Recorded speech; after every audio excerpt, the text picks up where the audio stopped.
And welcome back also to all the people who are following via the live stream. I hope you had a resting period over the Christmas festivities, although, I mean, it's rarely a restful period. And you are as excited as I am to begin this new year with, the rich program we have. So I know that I mentioned this several times. Sorry. But you have the theological education program for the whole year. There is a link which I sent online to people, or you can find a hard copy here or in the narthex in the church. The theme of the year is the Eucharist and as a remedy to idolatry. So what we did last year in the fall and the beginning of the winter has been essentially to focus on the theology of the Eucharist. So we had a series of lectures on this. I hope you remember them. And then we carry on seeing the Eucharist from different angles. So one thing we are going to start in March is really seeing how the Eucharist is because of the community building aspect, because of the way it works, is the best antidote against what we call idolatry, ways in which greed, power can really make us personally and society dysfunctional, and how there is something in the way the Eucharist works, even from just a human viewpoint, that somehow counteracts these ills of human society and human beings. So this, I'm going to give you more details about this later on. But also we are carrying on another series which is Seeing the Eucharist. So it's a way of approaching the Eucharist from the viewpoint of art.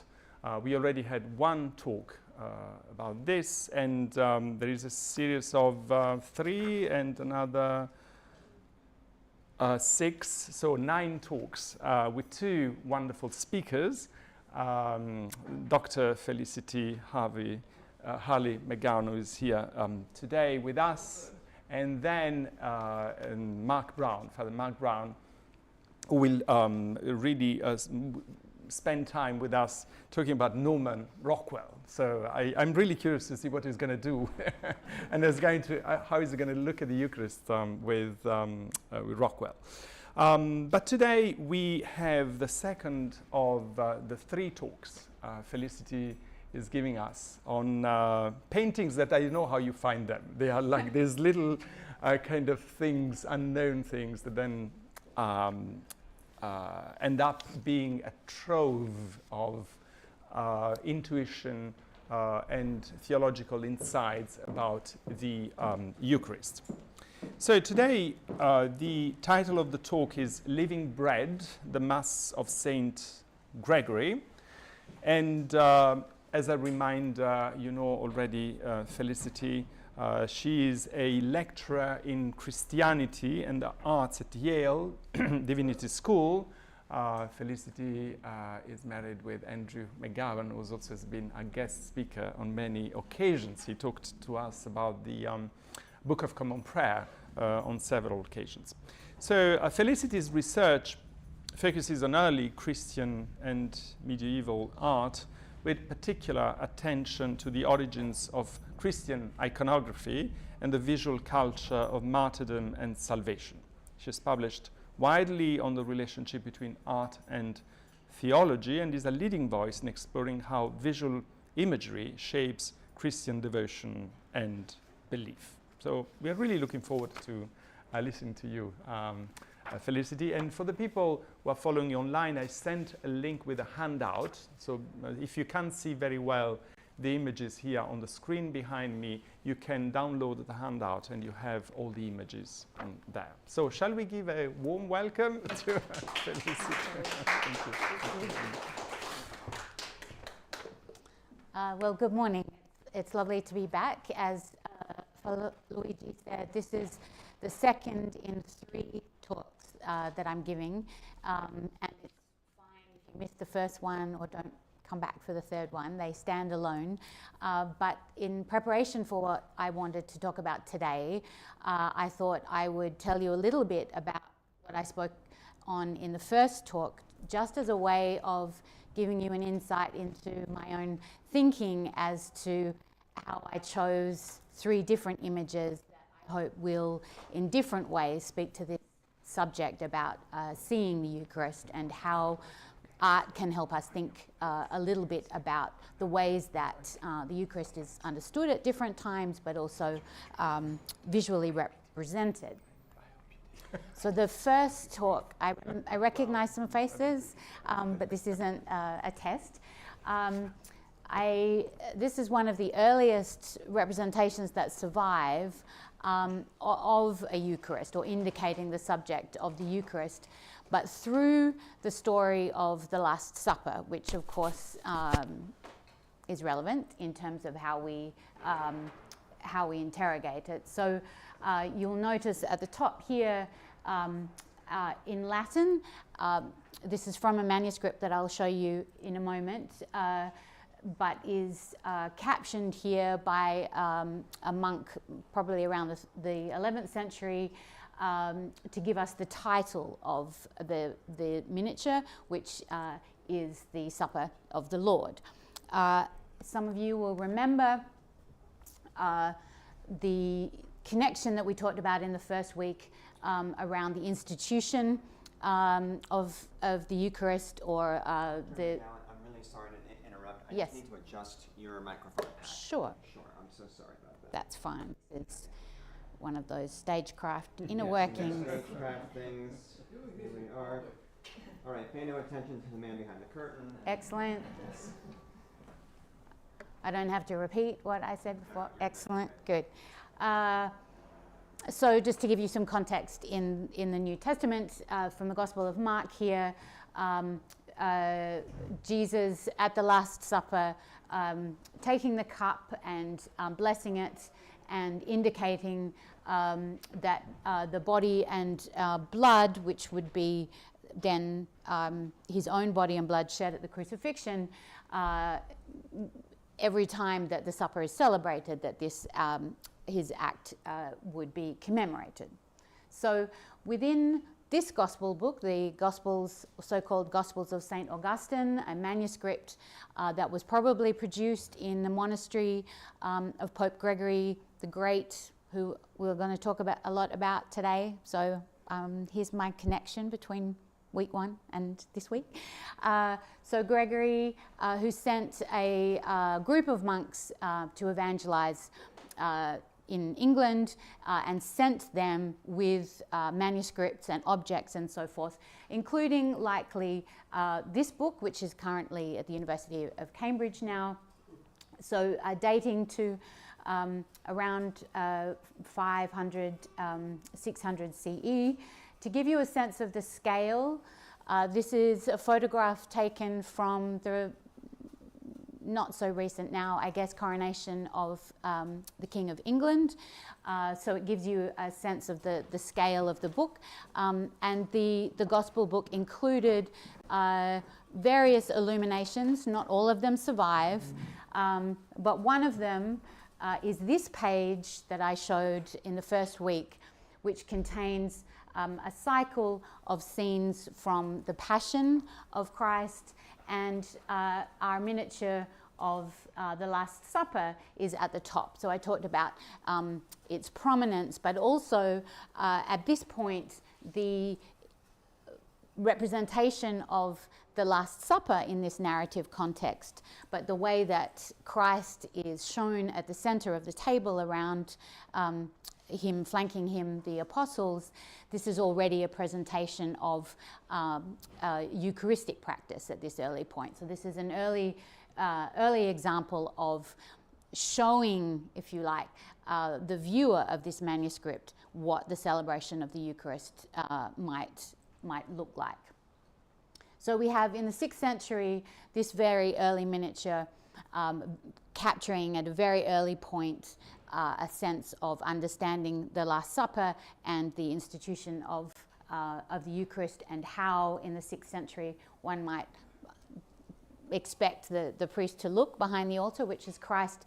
Today I'm going to fast track us forward to the 16th century, so a bit of a gap there, but our connecting tissue here is Pope Gregory and a story involving him that we're going to talk a little about in relation to this painting, which is in the Metropolitan Museum, but unfortunately not on display. But I'm always keen to shed light on, as far as I can, paintings that are in storage that can give us a lot of information about our subject. So to give you some details, the painting represents Pope Gregory, and I'll talk a little about how we're identifying him here. Probably produced in Spain, maybe in the early 16th century, and a panel on wood in oil and gold leaf. And I did bring a copy of the New York Times with me, but in terms of scale, I need to know how big things are in order to understand, if we can't see it on display, how do we imagine physically we might interact with this image. If you held out a copy fully of the New York Times and turned it around, it's slightly larger than the full span of the newspaper. So this is a painting that is large enough to be able to engage with quite closely, and a lot of the details which aren't readily visible from where you're sitting, if you were face to face with a painting of this scale, then there would be a lot of detail that would be rich for you to consider. And that is part of the purpose of the painting. And Father Luigi spoke about this idea, I think, for this series of seeing the Eucharist. Then we're thinking with this painting about how in the 16th century viewers might be encouraged to look into this painting and to think about the symbolism, the theological importance of the Eucharist, but also the artist is providing us with a whole set of details that if we take time to look at, we can see, which add to our perhaps devotional attitude towards the celebration of the Eucharist and the ways that we think about aspects of its symbolism. I can't unfold all of those dimensions for you today, but I want to just talk about some aspects of them. And so firstly, let me begin with, I said this is Pope Gregory. How do we know that this is Pope Gregory? Well, there are two key elements here. One, we know that it's a pope because of the papal tiara sitting on the altar. Some of you, I'm not a historian of the Roman Catholic Church, so I don't want to delve into an area slightly beyond my expertise, but papal tiaras were ceremonial objects that were worn by popes, not in the time of Pope Gregory the Great, so he's in the 6th century. So it's a slightly historical anomaly here, but it's a tiara that it would have looked like this in the 16th century. So this is a painting, it's a little like a Renaissance painting of the Annunciation, where Mary is wearing clothing that a Florentine woman would wear that's not historically accurate. Pope Gregory, a 6th century bishop, or a pope I should say, is represented in the finery and at an altar that a 16th century viewer would have understood. So his papal tiara is there indicating he's a pope, and we know that it's Pope Gregory because of a legend associated with Gregory.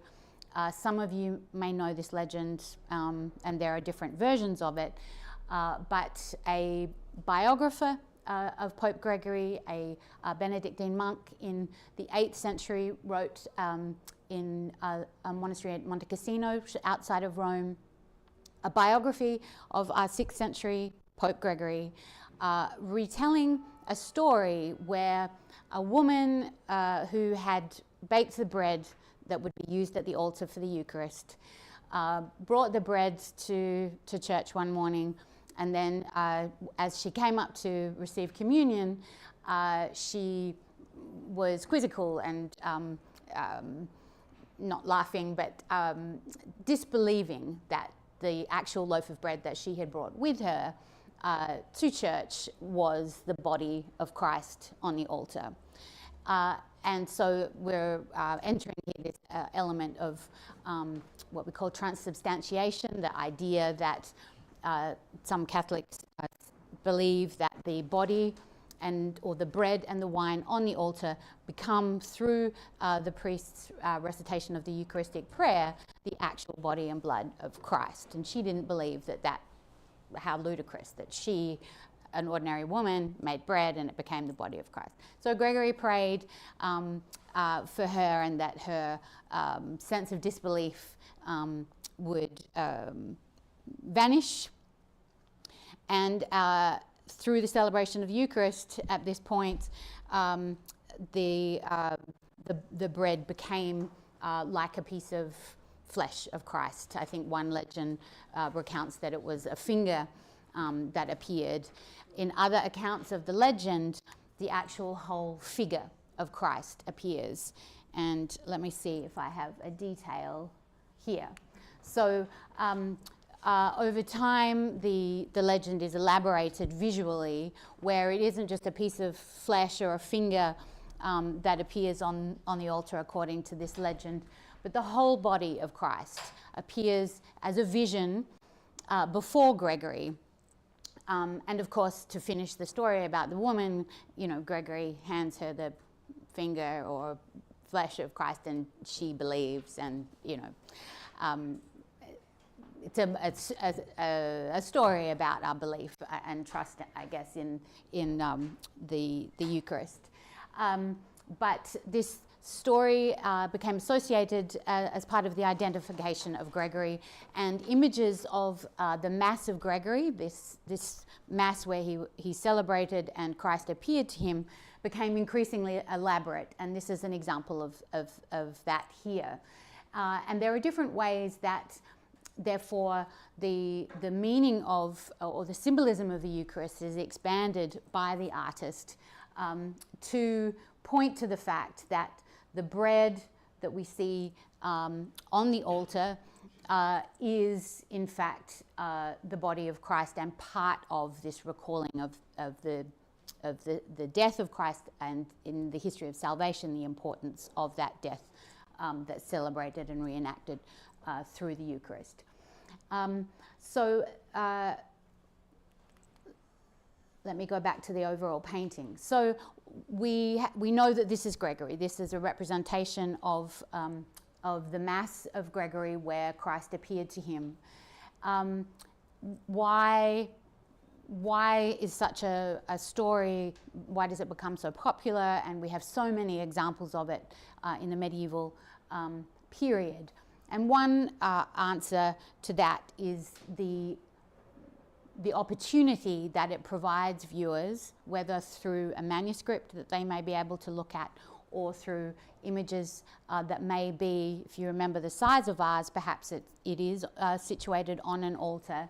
Images that would allow viewers or Christians the opportunity, whether in a private context or a monastic context, or in a church context, to see the Eucharist in a new way, or to think about the death of Christ and its ramifications in a different way, so that we could, going back to Father Luigi's comments about the ways that you're thinking about idolatry and the positioning of the Eucharist as a focus for us. That opportunity to look very closely and to meditate on both the death of Christ and then the significance of the Eucharist in our daily lives. And so we have a tension within this painting, as we do in many representations of the Mass of Gregory, between historical detail and legend, if you like, as well as a tension between different moments in time. So let me speak to that first one about historical. the scene itself is extremely interesting if we were to talk about the history of the way in which the Eucharist was celebrated in the 16th century in Spain, in terms of the tiny details that make up the scene, the ways in which the priest is elevating the host, the missal is on a cushion on the altar, open at a particular point at the in the saying of the Eucharistic prayer. The size of the host, we could probably talk about manufacture of the host at this period, which I know nothing about, but the historical elements are very detailed and specific here. The ewers next to the altar, even the style of curtain that is customary at this period. So there's an element of historical accuracy and lavishing of attention on details, even perhaps, we could talk about the architectural context. But then, of course, there's another element of detail that's not about the historical moment. It's about the broader theological significance of what's happening. And it's not, Christ is represented as a anatomically correct and bleeding human figure, but it's representing a concept or a theological belief about the history of the Eucharist and its significance. And connected to that is the second point that I mentioned, the presence of different moments in time. So we have a point in time where someone is celebrating the Eucharist, a moment in time. We have a reflection on a past event, the death of Christ in past time, but we are also being asked to consider the ramifications of this for future time, for us as individual Christians, and the promise of salvation that is an integral part of Christian belief and the practice of the Eucharist. So there's a lot of inner workings within the painting that the artist is setting up that isn't immediately obvious to stand back, but as we enter into the painting, then those details become alive to us, so that we see a sort of collapsing into the one image of these separate elements.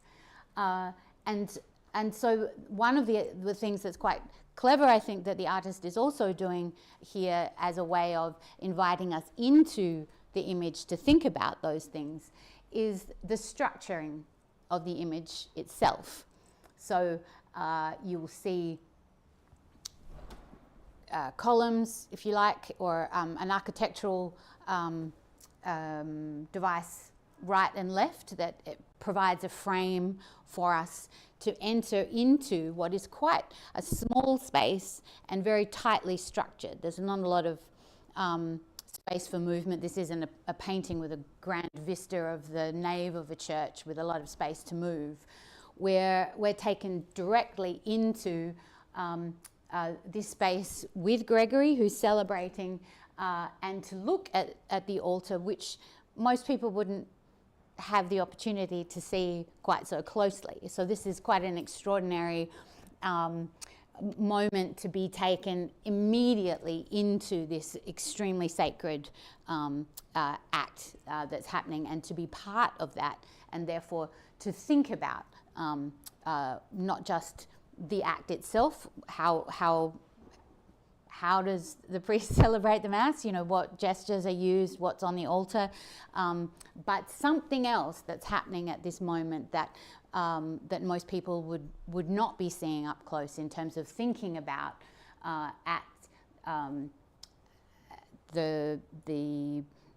during the point of the liturgy and the saying of the words, the sacredness of that moment, if you like. It's not perhaps the ideal word, but you understand that that intense moment that's happening, that the priest is part of that act, we don't get to see it here or sometimes in a smaller parish church, or if you're at a weekday mass, you may have the privilege of seeing that moment a little more closely.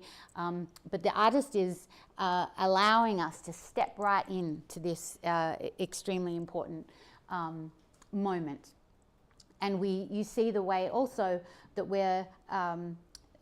we approach into the image through these steps, where Pope Gregory is on one step here.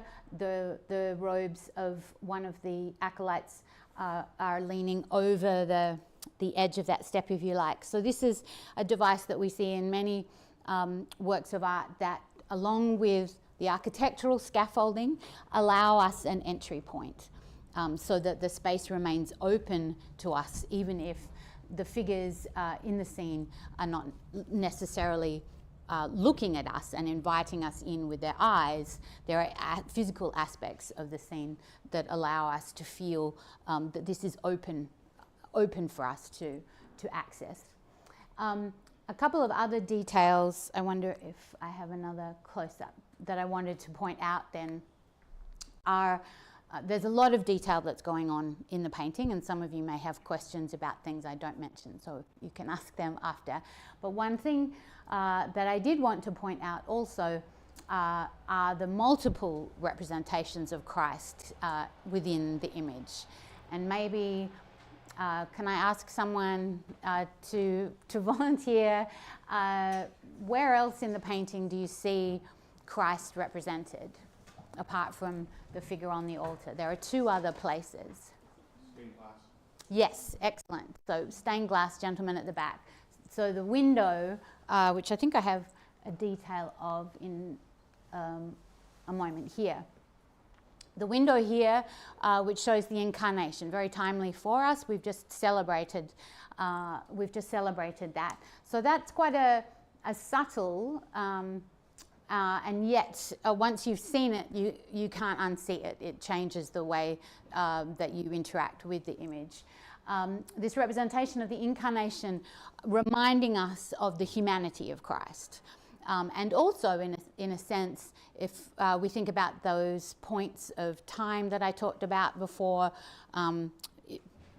present moment in time, past and future, this is also reminding us of both the incarnation, but also then the relevance for that in terms of what the significance of the death of Christ is about. So Christ here held in the arms of the Virgin, who seems to be looking towards the altar, as if, and art historians always like to look at details and say, oh, the artist wanted to say such and such, or that symbolizes such and such, and we don't always know that. But you could say, potentially, the Christ child is almost looking towards the altar as a way of illustrating the recognition of the fact that Christ knew that his death was necessary in order to bring about salvation for us. So the representation there as part of a historical setting is also theologically important in terms of undergirding what the broader point about the theological significance of this act is about. There's another representation. Can someone see? Like on the painting, within the painting, that shroud. Yes, yes. Does anyone know? It's the Shroud of Turin. That's right, or sometimes known as Veronica's veil. Mm-hmm. So this is part of an assemblage of details that are known as the Arma Christi, or the weapons, if you like, of Christ, which at this period in medieval and into the Renaissance period are extremely central as ways of focusing devotion on Christ and his sufferings, and therefore on the centrality of his death in salvation history. And of course the incarnation is an integral part of that, because God's expression of his love, sending his son into the world as human, suffering a human death, which releases us from sin. So the incarnation doesn't seem to have a happy relationship side by side with an image such as this, but in fact it's integral in understanding that broader cycle of the life of Christ and its integral nature within salvation history. So the Arma Christi are arranged, or the tools, if you like, the both instruments that tortured Christ and were involved in his crucifixion are arranged in detail around the altar, including centrally you may see at the back, make out there that the cross is shown in gold at the back with some pincers here for the nails, 3 nails themselves, the dice that were rolled by the soldiers, and the veil, which was also an object of devotion at this period, that was believed, according to different legends, one that a woman named Veronica offered Christ a veil to wipe his face on as he was on his way to the crucifixion, and that in the act of wiping, his face was imprinted onto the veil. There are different stories around miraculous appearances of images of Christ that were images not made by human hands but were left as imprints from his own body. So the veil is one of those, and in itself became an image of intense devotion, particularly with the invention of the printing press too. It meant that images, printed images, could be made available to people in their homes that they might pin up, or of course an image might appear in a prayer book and so forth. So here there's a range of symbols surrounding the actual suffering figure of Christ, which provide this rich context for us understanding the figure here, who is bleeding directly into the chalice, of course, to underscore this idea of the reality that the bread as well as the blood in the or the wine in the cup that Gregory is holding are actually become transformed through the Eucharist as the actual body and blood of Christ. How am I going for time? So I'm going to finish up in a moment. So this gives you a detail of that figure, and the ways in which then we can, as the viewer, draw our eye to particular details.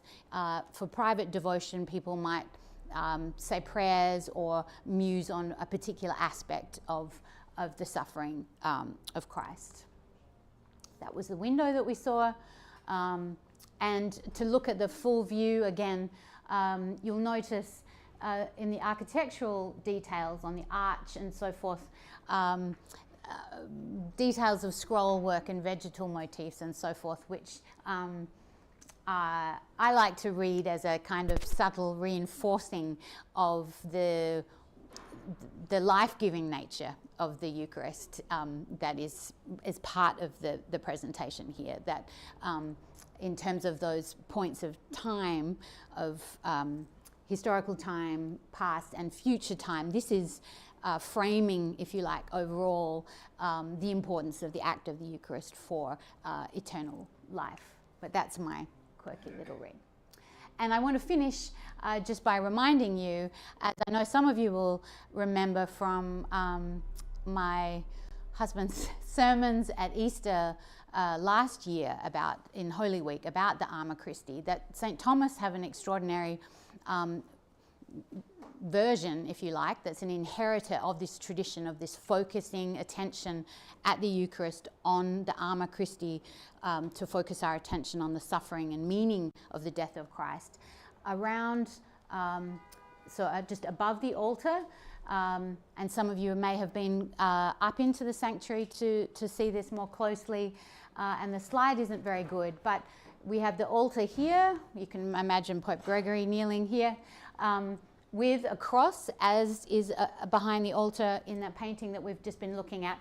And then around, in the border around the cross, are tiny shields, each one containing one of the arms. If you haven't looked at those before, you should, because you can't see them very well sitting in the congregation, but when you go up you can see them in extraordinary detail. There's the crown of thorns here, there's the robe of Christ here. I don't remember if there's a veil, but that's your own version of the Arma Christi in this context. In the middle of Manhattan, the ongoing use of these symbols that emerged in the medieval period and became integral to the framing of visually of the celebration of the Eucharist, and therefore an articulation of what the Eucharist, its importance in the lives of individual Christians. Thank you. Thank you. Thank you, Felicity.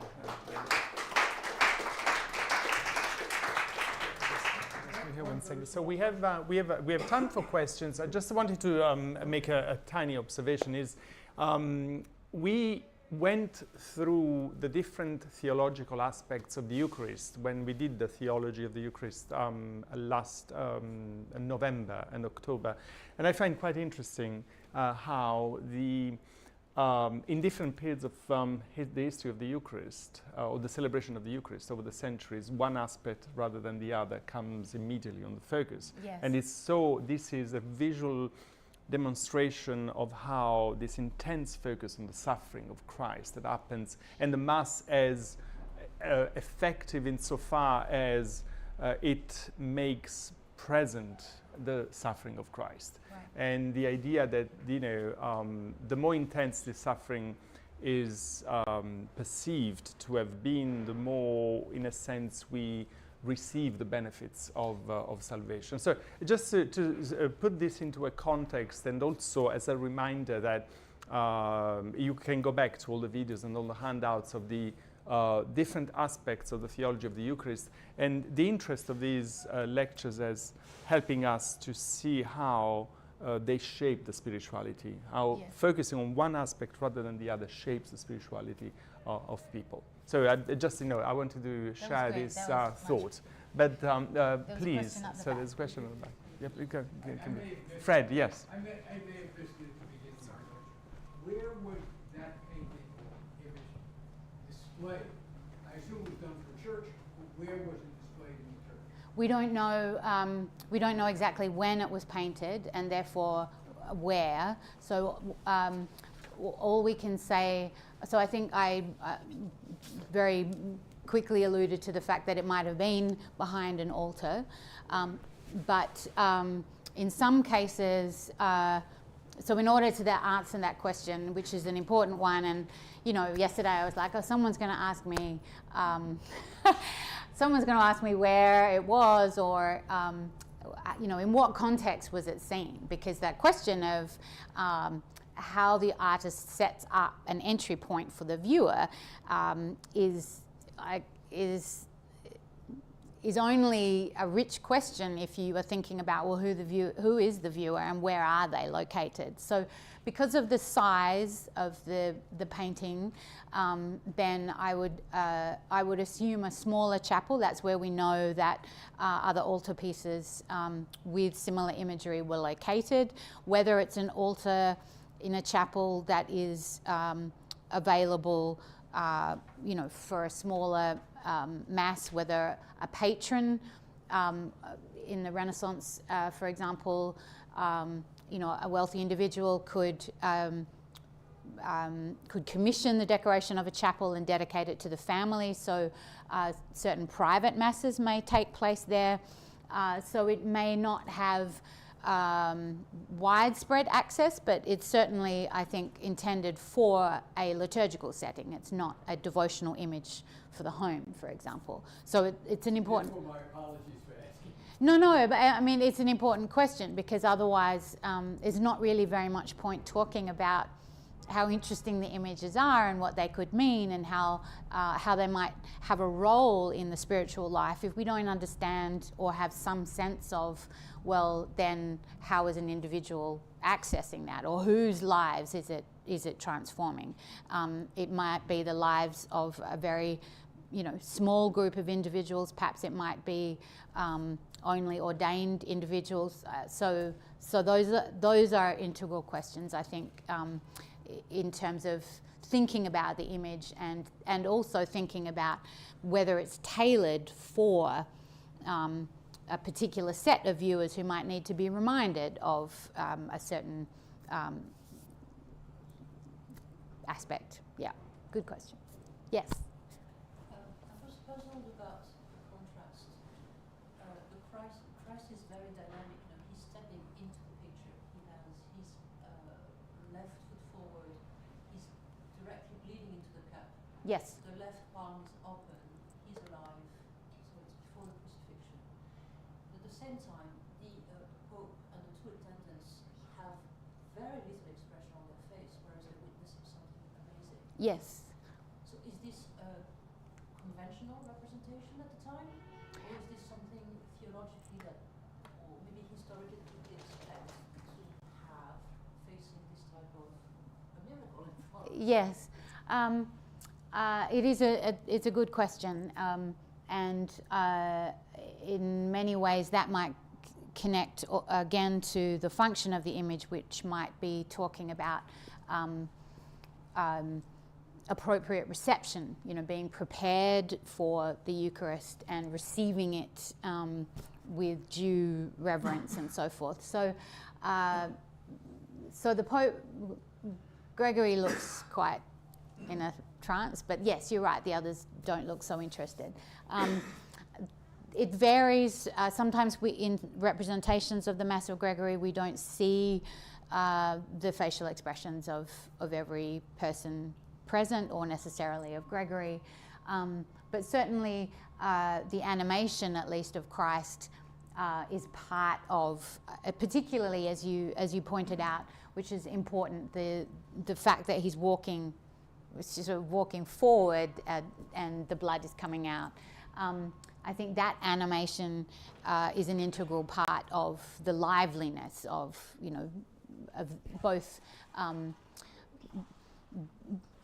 the reality of the presence, but also the willingness to give. I think that they are both present in the animation, and perhaps at least, I think that the other acolyte isn't even. Oh no, they're looking up. These may be expressions, and emotion is always difficult to grasp in its representation in historical periods, according to what we perceive as,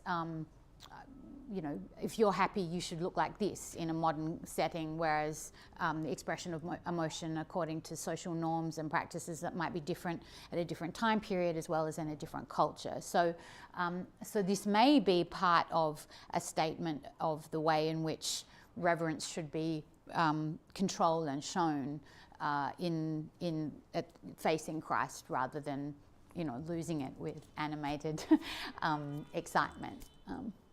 So good question. Yes. To that point, I think the point of the painting is not to portray some one specific event that happened that was remarkable. It's to illustrate what happens every time the Eucharist is celebrated. That's a very good point. Yes. And it's likely that whoever's looking at this image has seen many other versions of this image. So it isn't, by this point in the 16th century, there have been plenty of, the first documentation of the legend is in the 8th century, and then it becomes embroidered, through to the 16th century. So it's not fresh in terms of people would have seen other versions. But yes, that's a very important point about every time. and then being prepared every time, not to be complacent and to take for granted the opportunity to receive, but to be able to focus and re-experience every time, just as a priest does in the celebration, in the act. Good. Yes. To sort of pick up on what this gentleman was saying, I noticed that Christ is central to the Eucharist, but not to this painting. Yeah. And we have now perspective, that has entered into art. So what I'm quite struck by is that the Pope is at the center, and it's really his, to sort of, as I said, pick up on what he's saying. The relationship is what, to me, is at the center of the painting. Yes. And I also wonder whether, was this ever part of a larger, like a panel of or do you know whether it was a singular painting? I don't, and I wondered myself, because it has this strange, I haven't seen it because it's in storage. There we go. This strange mounting. So I don't know whether, what I would want to know whether there was evidence of hinges that it was attached to another work, because we know that in some altarpieces, the Mass of Gregory is, one wing perhaps of a triptych or something like that. So that would help us understand too whether it's in relation to another image where Christ is, on the left-hand side of the image or something, so that there's balance. But it is interesting, I think.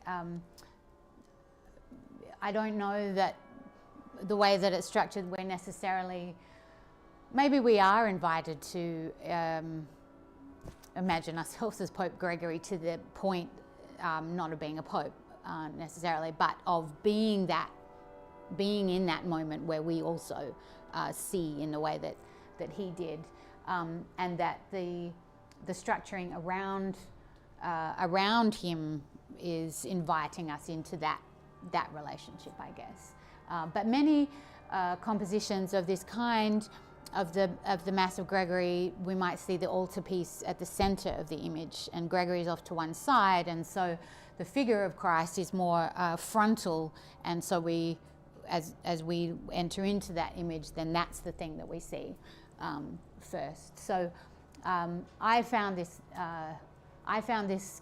interesting in the way that it is structured. There is a diagonal leading up to Christ. He's presented in a way that is a clear focus, but the way that the composition is structured allows other conversations to happen, including the stained glass window and so forth. Well, thank you so much, Thanks. Felicity. Thank Once you. again, I think Felicity has demonstrated to us that close attention to these paintings is always rewarding, immensely rewarding, both to appreciate the exquisite construction of the painting, which is really striking, and also, as I was mentioning earlier, to have a kind of insight into the way in which the Eucharist has been perceived over the centuries. What is the focus, And it would be interesting to keep thinking about this, and we're going to do it. How this really compares with the way in which we live the Eucharist and perceive what happens in the Eucharist today with our kind of more modern sensitivity. So it's really, you're giving us a lot of food for thought. Thank you so much, you. Oh, my pleasure. Felicity, Thanks for having and me. we can Thank express you. appreciation. And God bless you. And now we are going to celebrate the Eucharist. So you're very welcome. Yes. Thank you so much. It's really wonderful. Yeah. In a moment, the theology is your thing, but so Yes. that was good that you came in at the end. Yeah, to I clarify that always point. try to establish a connection with what has been done before, so Yeah. that they join the dots, they because yeah, that's they what join the point of a dots. program is. Yeah, trying to have an arc. Did I show you the program of the year? Yes. Oh, you